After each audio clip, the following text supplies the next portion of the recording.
Halo guys, Assalamualaikum warahmatullahi wabarakatuh. Hari ini kita akan belajar tentang materi yang berhubungan dengan masa lampau. Bukan berarti kita mengingat hal-hal yang terjadi di masa lampau, tapi kita mau belajar bagaimana caranya kita untuk express something about experience.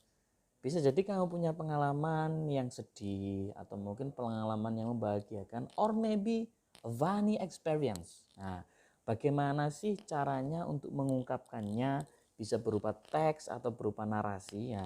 Hari ini kita akan belajar tentang itu. Oke? The first I will ask you. Yang pertama, saya akan memulai dengan sebuah pertanyaan.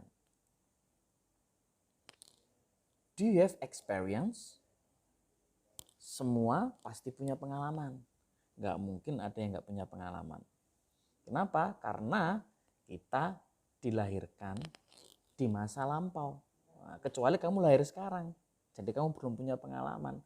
Nah, jadi pasti kalau ada pertanyaan do you have experience, pasti kamu akan bilang yes I have. Then how is your experience? Bagaimana pengalaman kamu? Is it sad? Is it happiness? Or maybe it is unforgettable experience. So it depends on you. Nah, so today we would like to study about how to express our experience by using speaking or maybe writing. Ya, the text can be used, teks yang bisa digunakan atau genre of text yang bisa digunakan untuk mengekspresikan keduanya, yaitu kita bisa menggunakan recount text. Nah, kita bisa menggunakan recount text. Oke. Jika kita belajar sebuah teks, sebuah genre of text, karena teks di bahasa Inggris bukan hanya satu, ada banyak yang lain, ada seperti naratif, ada deskriptif, ada procedure, ada analytical exposition, ada hortatory exposition, ada spoof, ada discussion. Hari ini kita belajar tentang recount text. Jadi, setiap kali kita belajar teks, kita akan mempelajari 3 hal. Yang pertama ada social function. Yang kedua ada generic structure. Yang ketiga ada language feature. Oke, yang pertama, apa sih social function itu? Masing-masing teks memiliki social function atau fungsi sendiri-sendiri.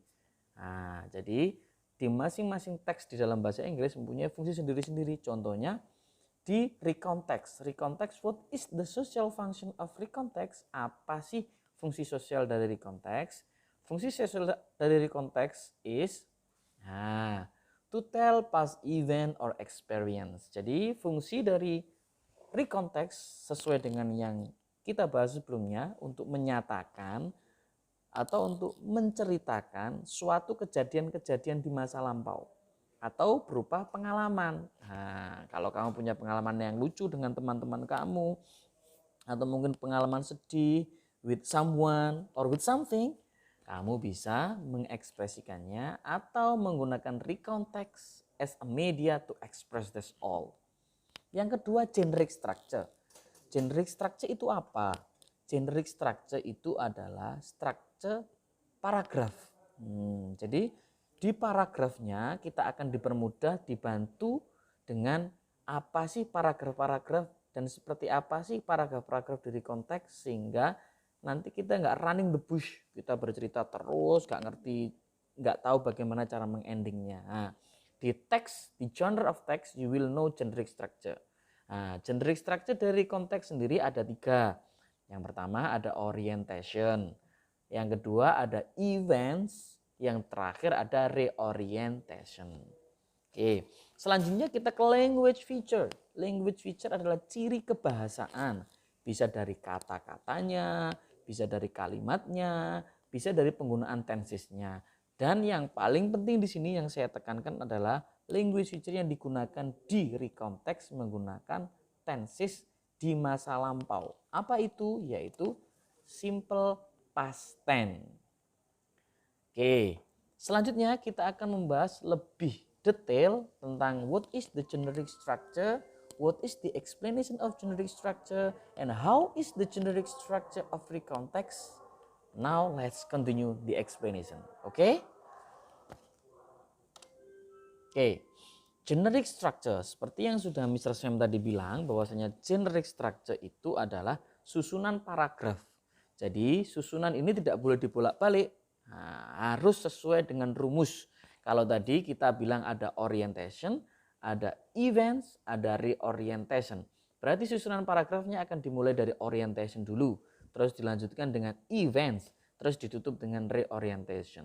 So, apa sih orientation, apa sih events, apa sih reorientation? Let's check it out. Orientation, kalau di sekolah, kamu biasanya kalau masuk awal sekolah, pasti kamu akan menemui yang namanya masa orientasi siswa. Di mana di masa orientasi siswa, kamu akan diperkenalkan dengan lingkungan-lingkungan madrasah, lingkungan-lingkungan sekolah kamu, dikenalkan dengan kepala sekolah, dengan fasilitas sekolah, dengan kegiatan sekolah. Itu namanya orientation. So, what is orientation? What? Yes, orientation adalah perkenalan. Nah, terus apa-apa saja sih yang dikenalkan di orientation? Oke, nanti kita akan bahas lanjutan. Yang selanjutnya adalah events. Events itu kejadian. Nah, jadi kejadian-kejadian yang terjadi di pengalaman-pengalaman Anda. Bisa satu kejadian atau lebih dari kejadian. So that's why kata event saya tambahi S atau ditambahi S itu bermakna bahwasanya kejadiannya boleh more than one. Yang terakhir adalah reorientation. Oke? Now we back to orientation. Seperti yang sudah saya jelaskan tadi dan kamu jawab bahwasanya orientation adalah perkenalan. So what is inside of orientation? Now let's open. Oke. Kalau kita bicara soal orientation, pasti di dalamnya ada perkenalan. Apa sih yang dikenalkan di orientation? The verse, introduction the player. The player, introduction the player. And then memperkenalkan time. And then place. So in orientation will be included introduction the player, introduction the time, and introduction the place. So that's why you must carefully understand what is including in orientation. So, di paragraph orientation isinya adalah ada playernya, ada time-nya, and ada place-nya. Remember, time, player, and place. Okay? Then events, what I have told you already, that event is something happened at that time. What has been happened, or maybe what is the activity or the events, apa yang terjadi in your experience, so that you can write in the second paragraph after orientation. Then the last is reorientation. This is the end of the story. So you can end the story, maybe you are happy, maybe you are sad, or maybe you want to meet your friends again. This is the end of the story. Oke, so itu adalah isi dari generic structure of recontext. Ada orientation, ada event, ada reorientation. Rumus ini tidak bisa diganggu gugat. Nggak boleh kamu rubah-rubah. Reorientation kamu taruh di atas dulu, baru event. Atau kamu balik event dulu, baru reorientation. No, it must be based on the structure. Karena ini rumus yang paten. Ya, oke. Jadi itu yang disebut dengan generic structure. So, friends, my friends, itu adalah bagaimana caranya kita menyusun paragraf di recontext. So, mudah bukan bagaimana cara menyusun paragraf di recontext? Selanjutnya, belum selesai hanya di generic structure saja. Kita harus paham juga bagaimana ciri kebahasaannya. Nah, karena ini belajar soal simple past, recontext yang hubungannya dengan masa lampau, pastinya tenses yang kita gunakan adalah tenses yang berhubungan di masa lampau. Yaitu apa? Tadi sudah kita bahas, yaitu simple past tense. Oke, welcome to simple past tense. Kalau di dalam bahasa Inggris kamu akan belajar banyak tenses, kurang lebih ada 16 tenses. Biasanya kita nyanyikan lagunya I sing a song, I am singing a song, I have sung a song, I have been singing a song. Kalau mau tahu video lengkapnya bisa dicek di channel YouTube yang lain. Nah, simple past tense. Kenapa harus simple past tense? Karena simple past tense adalah tenses yang berhubungan di masa lampau. Jadi tenses ini berfungsi untuk menceritakan sebuah kenyataan yang terjadi di masa lampau. So we call it simple past tense, past lampau. Bagaimana cara menggunakannya? We will find two structures. Ada verbal, ada nominal. Verbal adalah seperti yang sudah saya jelaskan di video-video sebelumnya.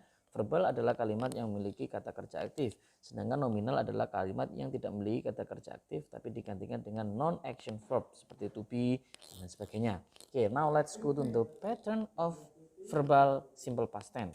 Yang pertama kita akan bertemu dengan rumus positif. And then untuk simple past sendiri rumusnya adalah subject plus verb to plus object. Ya, seperti rumus-rumus biasanya. Verb to untuk simple past kita menggunakan verb bentuk kedua. Bentuk kedua adalah kata kerja bentuk kedua digunakan di simple past tense. We studied together. Verb 2-nya studied, verb 1-nya study. Nah, seperti itu. Yang kedua adalah negatif. Kita ketika di simple present tense ada di previous video ada auxiliary yang namanya do das. Sedangkan di simple past kita bisa lihat di sini auxiliary-nya kita menggunakan did. Lalu ditambahin not sehingga kata kerjanya kembali ke kata kerja bentuk pertama. Ya, verbnya kembali ke bentuk pertama. Kenapa? Karena sudah ada did. Did itu bentuk kedua dari do. Oke, jadi auxiliary ini mewakili verb 2 sehingga verbnya kembali ke verb 1. So the example will be kalau di positif we studied together yesterday. Kalau di negatif we did not study. Ya. Kalau di part ini ada studied. Nih. Kalau di part selanjutnya di negatif kembali ke study.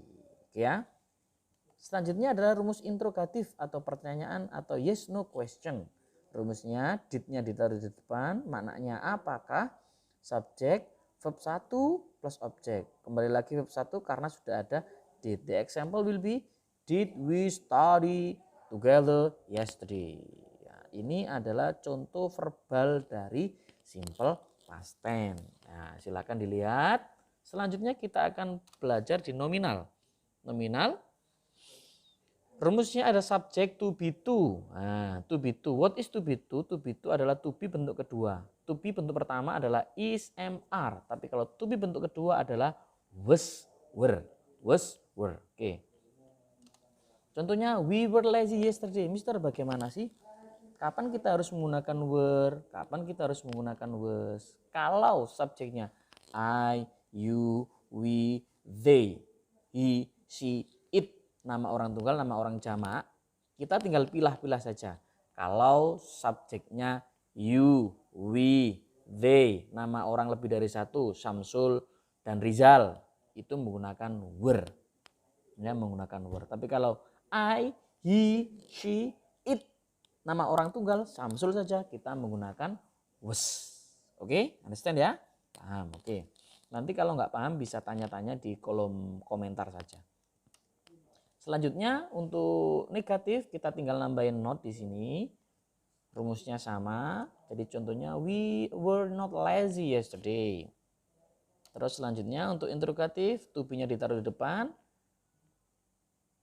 Jadi contohnya adalah were we lazy yesterday. Nah, itu adalah simple past tense. Mister, apakah harus pakai yesterday? Enggak, ada ago, ada last. Ya. Jadi untuk simple past tense di recontext kita bisa menggunakan tenses ini untuk mengekspresikan recontext. So, saya pikir it has been very clear. Now the time for us to practice and to analyze. Okay? Now let's check it out. Let's analyze and read together. The point is, let's analyze and read together. So don't worry to read aloud. We will take, we have the text entitled thief. Okay, let's read aloud. Let's read aloud. Kita baca yang keras ya. 3 days ago, I went to the traditional market to buy,